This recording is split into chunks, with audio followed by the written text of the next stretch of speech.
से आपकी प्रतिक्रिया चाहेंगे। 2 याचिकाएं दाखिल हो चुकी है, दोनों याचिकाओं में सवाल उठाया गया है कि अनकॉन्स्टिट्यूशनल है और इसी को लेकर अब आगे की लड़ाई चलेगी। लेकिन अब राजनीतिक लड़ाई कहीं ना कहीं बिहार में भी होते हुए नजर आ रही है। जेडीयू को कहीं ना कहीं कॉर्नर करने की कोशिश चल रही है कांग्रेस और आरजेडी की तरफ से। प्रदीप भंडारी, बिहार की जनता आने वाले चुनाव के अंदर इन सबको सबक सिखाएगी और एनडीए पूर्ण बहुमत के साथ आएगी। पर वक्फ अमेंडमेंट बोर्ड कोई चुनाव के रूप में नहीं देखना चाहिए इस बिल को। ये बिल जो है वो रिफॉर्म का बिल है और जो आज इसका विरोध कर रहे हैं ये वही लोग हैं जो शाहबानों के समय में एक मुस्लिम महिला जिसको सिर्फ और सिर्फ 179 रुपीस का मेंटेनेंस पर महीने चाहिए था, पर राजीव गांधी की सरकार ने तुष्टीकरण के नाम पे शाहबानों के साथ में वो नहीं खड़ी हुई थी और तुष्टीकरण करने वाले मौलानाओं के साथ में खड़ी हुई थी। और आज देश याद रख रहा है कि कैसे तुष्टीकरण के नाम पे मुस्लिम महिलाओं का अपमान कांग्रेस पार्टी की सरकार ने करा था। 400 सीट आई थी राजीव गांधी के, इसके बावजूद इनफैक्ट उस वक्त आरिफ मोहम्मद खान ने यह तक कह दिया था कि राजीव गांधी की सरकार ने all India Muslim personal law board के बाद सामने अपने आप को सरेंडर कर दिया है, गरीब मुसलमान और महिलाओं को अपमानित करा है और उनके साथ विश्वासघात किया है। यह प्रधानमंत्री नरेंद्र मोदी जी की सरकार है, यह गरीब मुसलमान क्रिश्चियंस के साथ खड़ी है। दूसरी बात साहिल जी, बड़ी बात कहूंगा, कांग्रेस पार्टी की सांसद है प्रियंका वाड्रा, केरला से आती है, राहुल गांधी केरला से सांसद रह चुके हैं। आपके आज तक ने इतनी बड़ी इन्वेस्टिगेशंस कई बार करी हुई है कि क्रिश्चियन कम्युनिटी भले केरला एर्नाकुलम हो गया, भला त्रिशूर हो गया या मुनव्वम हो गया, वो पीड़ित रही है।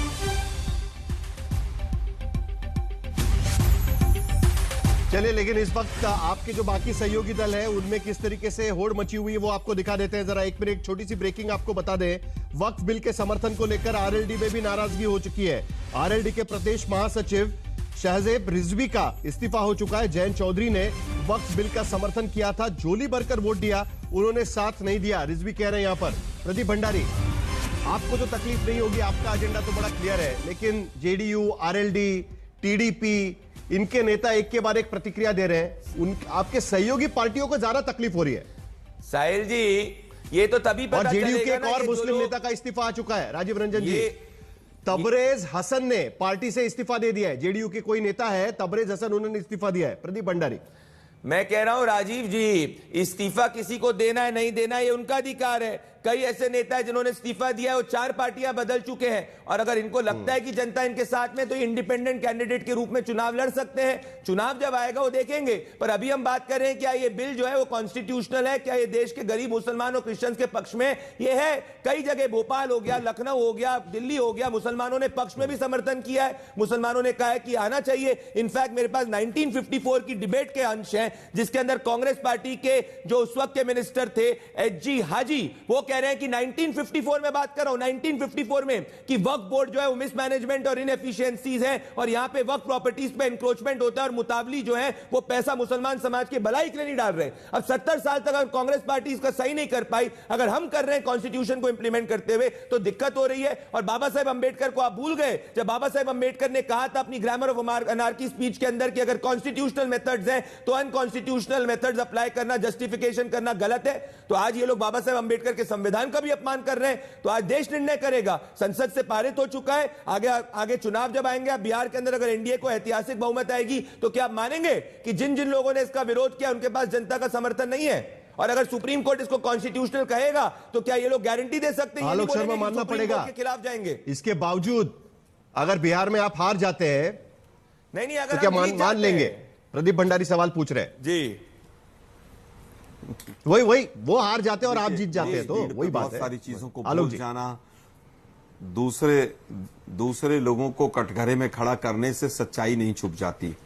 चाहे 1995 का हो, चाहे 2013 का हो, सुषमा स्वराज जी के वक्तव्य भी अगर सुन लेते और राजनाथ सिंह जी के वक्तव्य सुन लेते तो मेरे भाई प्रदीप इतनी लंबी चौड़ी बात नहीं करते। हम तो कह रहे हैं कि हमने जो कानून बनाया था, आज जो कानून बना है वो कमजोर कानून बना है। हमने तो कहा था मिनिमम 2 महिलाएं होनी चाहिए, इन्होंने वो मिनिमम वर्ड हटा दिया। कब्जे के ऊपर 2 साल की रिगरस इम्प्रिजनमेंट थी, उसमें नॉन बेलेबल वारंट थे। आज इन्होंने वो रिगरस वर्ड हटा के उसको बेलेबल कर दिया। सेंटर रिव्यू कर सकता था, 10 साल में कभी तक कोई रिव्यू नहीं किया। खैर, इनका मकसद किसी भी रूप में मुसलमानों के लिए कोई हित की बात हो या ट्रांसपेरेंसी हो, अकाउंटेबिलिटी हो या एडमिनिस्ट्रेशन सुदृढ़ हो, इनका वो लक्ष्य ही नहीं था। इनका जो लक्ष्य था वो पूरा हो गया। इनका लक्ष्य था कि जिस तरह से शिवसेना के 2 फाड़ किए, जिस तरह से यहां पर हरियाणा के अंदर इनेलो के 2 फाड़ किए और खत्म कर दिया उनको, यही मकसद था कि इन्होंने जो तीर का निशान था जेडीयू का, उसी तीर को इस्तेमाल किया और ऐसा छोड़ा बीजेपी ने खटाक से कि 4 पार्टियां उड़ा दी इन्होंने रीजनल। जेडीयू के अंदर आप देख ही रहे हैं, यही तो बीजेपी का लक्ष्य था कि जेडीयू से तमाम लोग इस्तीफा दें, जेडीयू में बगावत हो। आज वो आरसीपी कहां है जो, दूसरी चीज चंद्रबाबू नायडू, आज चंद्रबाबू नायडू को भी उड़ा दिया। एलजेपी पासवान जी की पार्टी वो भी उड़ेगी अब, और इसी तरह से आज जयंत चौधरी के यहां से भी इस्तीफे आने शुरू हो गए। तो इन्होंने एक तीर से 4 निशाने किए, 4 पॉलिटिकल पार्टियों को खत्म कर दिया इन्होंने। नवीन पटनायक को अब समझ आई, जब नवीन पटनायक बिल्कुल पूरी तरह से निपट गए, और अगला जो टारगेट है वो अकाली दल का है। पंजाब में अकाली दल के भी 2 चेहरे नजर आने लग गए हैं वहां।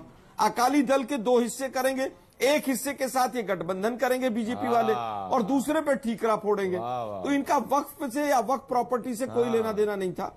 इनका सीधा सीधा काम ये था कि किस तरह से 4 रीजनल पार्टीज को खत्म किया जाए, और बीजेपी सफल हो गई। हाँ साहिल जी, यही राजनीतिक समझ है कांग्रेस पार्टी की, जिसके कारण राहुल गांधी 90 चुनाव हार चुके हैं। और यही राजनीतिक समझ है कांग्रेस पार्टी की, जिसके कारण वियतनाम में छुट्टी मनाने जाते हैं। और यही 90 चुनाव राहुल जी के नेतृत्व में कौन से हारे हैं? दिल्ली के, और राहुल गांधी जी से ज्यादा तो मोदी जी हार चुके हैं। राजनीतिक समझ है कांग्रेस पार्टी की कि इनके सब शीर्ष नेता छोड़ के भारतीय जनता पार्टी या दूसरी पार्टी के अंदर आए। तो आलोक जी, आपको ये मुबारक हो, पर आज पीड़ा की बात यह है कि आप बिल के ऊपर एक शब्द नहीं बोल पाए, क्योंकि बिल नहीं पढ़ पाए आप। मैं आपको साहिल जी, आप व्हाट्सएप पे जरा इनको बिल भेज दीजिए, क्योंकि इनके नेता ने ना प्रियंका वाड्रा ने मुझे 4 चीजें बता दीजिए बिल में क्या है जो पहले नहीं था। तो इनको तो ना मुसलमानों की पढ़ी है ना क्रिश्चियन की पढ़ी है, तो इन्होंने बहस तो देखी नहीं संसद की, सो गए थे। एक 2 सवाल मुझे पूछने हैं, आलोक जी से भी पूछने हैं। पार्टी होती है तभी रात प्रदीप भंडारी ये लोग प्रदीप भंडारी संसद में प्रदीप भंडारी, और ये झूठ बोला। मुझे जरा आलोक जी से भी 2 सवाल पूछने हैं, और आपसे भी एक सवाल पूछना है। प्रदीप भंडारी और आलोक शर्मा जी, दोनों से मुझे एक सवाल पूछना है। पहला सवाल मैं आपसे ही पूछ लेता हूं प्रदीप भंडारी। देखिए, बाकी सारी चीजें छोड़ दीजिए, बिल पर तो डिबेट अभी हो चुकी, पार्लियामेंट में हो गई, लेकिन एक बात तो आप दिख ही रहे हैं ना कि अभी देखिए हमारा प्रोग्राम शुरू नहीं हुआ, अब आरएलडी की खबर आना शुरू हो गया, जनता दल यूनाइटेड से एक इस्तीफा आ गया, वहां पर टीडीपी के नेता उस पर बात करना शुरू कर दिया। तो कहीं ना कहीं दिक्कत आपको नहीं है, यह बिल पास कराने के लिए जिन सहयोगी दलों के वोटों की आपको पार्लियामेंट में जरूरत है, उनके लिए दिक्कत कहीं ना कहीं हो रही है, क्योंकि वो अपने आप को सेक्युलर कहते हैं और मुसलमानों के हितैषी भी कहते हैं। तो उनके लिए तो दिक्कत हो ही गई ना कहीं अपने लोगों को समझाने में। बस यही सवाल है, और उसके बाद मुझे आलोक जी से भी एक सवाल पूछना है, जल्दी से प्रदीप। क्या साहिल जी, क्या गरीब मुसलमान जो चुपचाप बैठा हुआ है, सड़क पर नहीं आया है, उसके हित की बात होना मतलब वो सेक्युलर नहीं हो गया? मतलब हमेशा रेडिकल के साथ ही खड़े रहो, शाहीन बाग वालों के साथ खड़े रहो, वो इनका सेक्युलरिज्म। अगर ये सेक्युलरिज्म है तो इनको मुबारक हो, और इसीलिए विपक्ष में बैठे। और एक और साहिल जी, आप इतने सीनियर पत्रकार है, आपके हर राजनीतिक पंडित जो इज्जत करता है, आप भी जानते हैं कि जेडीयू को जो वोट मिलता है नीतीश कुमार जी की क्रेडिबिलिटी पे मिलता है। आप भी जानते हैं कि आरएलडी को जो वोट मिलता है वो जयंत जी की क्रेडिबिलिटी में मिलता है। तो मैं वापस से आपको कह रहा हूं, ये जब नेता जमीन पे उतरे, इंडिपेंडेंट कैंडिडेट्स के रूप में जाएं, तो दूध का दूध और पानी का पानी हो जाएगा। बिहार में पूर्ण बहुमत की एनडीए की सरकार बनेगी, मोदी जी और नीतीश जी की जो जोड़ी है वो वापस से इनको विपक्ष में बैठाएगी। फिर जाके मैं आलोक जी से बात करूंगा, तब जाके ईवीएम को मत ब्लेम करना, तब जाके चुनाव प्रणाली को मत ब्लेम करना, तब जरूर बोलना कि आप मौलानाओं के साथ खड़े थे, हम गरीब मुसलमानों के साथ खड़े, गरीब क्रिश्चियंस के साथ खड़े, गरीब वंचितों के साथ खड़े। एक में, और अभी आलोक जी से मुझे आपसे पूछना है एक सवाल। देखिए आलोक जी, आप ही की सहयोगी पार्टी आरजेडी के नेता लालू प्रसाद यादव 2013 में जब वक्फ अमेंडमेंट बिल आया था, तब वही गिनवा रहे थे कि किस तरीके से वक्फ बोर्ड में तकलीफ है। उसके साथ साथ आप आम मुसलमानों को कैसे यह समझाएंगे इस बात को लेकर, क्योंकि जो आंकड़े दिखते हैं तो वो बड़े आश्चर्य वाले हैं। सिर्फ 163 करोड़ रुपए का रेवेन्यू अब तक की इतनी पूरी संपत्ति से उनको कितना फायदा हुआ, ये कैसे आप उनको समझा पाएंगे? सबसे बड़ी दिक्कत तो आपको भी यही होगी ना। ये तो चलिए ठीक है, चलती रहेगी राजनीति, जेडीयू से कौन छूट रहा है, यहां से कौन छूट रहा है, वहां से कौन छूट रहा है, उसके बावजूद भी। आलोक जी देखिए, 2014 के बाद से तो मैक्सिमम राज्यों में बीजेपी की सरकार है, नॉर्थ इंडिया में खास तौर पर, और जो वक्फ बोर्ड का प्रेसिडेंट चेयरमैन बनता है वो बीजेपी की सरकारों ने बनाया है। तो ये सवाल तो सरकारों से पूछा जाना चाहिए, बीजेपी के लोगों से, कि भाई चेयरमैन तो आपके हैं, फिर ये रेवेन्यू क्यों घट गया 14 साल के अंदर, 12 साल के अंदर? दुर्भाग्य ये है कि बीजेपी इसको रेवेन्यू से या उसी से वो जोड़कर केरल के क्रिश्चियन कहीं भी पर आपसे सवाल justify पूछ नहीं रहे कर पा हैं रही कि है। हमारी क्या गलती है, कोई वक्त तर्क के हम नहीं भी दे पा रहे। भुगतोगी है। नहीं देखिए, मैं फिर कह रहा हूं कि क्रिश्चियंस हो कोई भी हो, सबके इश्यूज को एड्रेस किया गया 2013 के बिल में, सख्त से सख्त प्रावधान रखे गए, इसीलिए लालू जी ने भी तमाम चीजों पर सवाल उठाए थे। लेकिन आज तो आपकी सरकार है 11 साल से, और अगर वो कानून इतना गलत था तो 11 साल तक आपकी सरकार पकौड़े क्यों चल रही थी? आप पहले क्यों नहीं लेकर आए? अगर इतना ही था तो गरीब मुसलमान, अरे भाई कितने गरीब मुसलमानों को लोकसभा कर रहे थे हम। नहीं, एक मिनट, कितने लोकसभा, एक मिनट सुनिए ना, अरे सुनिए ना भाई, आर्टिकल 370 अभी भी कॉन्स्टिट्यूशन का पार्ट है। मोदी जी लाल किले की प्राचीर से झूठ बोलते हैं। वापस आते हैं, आज वो मुद्दा नहीं जो आपने 70 अरे सालों तक फिर मैं बताऊंगा। अरे भाई सुनिए, वो आपको कुछ एबीसी नहीं पता है, अरे ABC उसके बारे में से 17 केस सुप्रीम कोर्ट में चल रहे थे। चलिए, मुद्दे पर रहते हैं, बाकी लोगों के पास सुनिए भी ना जाना भाई, है मुझे, जल्दी देखिए से। मैं आपके बीच में मुद्दे नहीं पर बोला, रहते मैं आपके बीच में नहीं बोला, मुद्दे पर मैं रहते हैं, आपके मुद्दे बीच पर में रहते नहीं हैं, बोला। आलोक जी। सीधा सीधा मैं ये कह रहा हूं कि जो बीजेपी का लक्ष्य था, बीजेपी का जो लक्ष्य था कि तमाम अपने सहयोगी दलों को खत्म करना, वो लक्ष्य उनका पूरा हुआ है। उनको मुसलमानों से, वक्फ प्रॉपर्टी से, इनकम से, हम कांग्रेस नहीं है, कोई लेना देना नहीं। पार्टी बोले अगर वो कि मुसलमानों के कांग्रेस सच्चे पार्टी हितैषी आती है, होते आलोक तो भाई, एक आम आदमी सांसद पार्टी को बोले कि आप कांग्रेस अभी पार्टी तक हमारे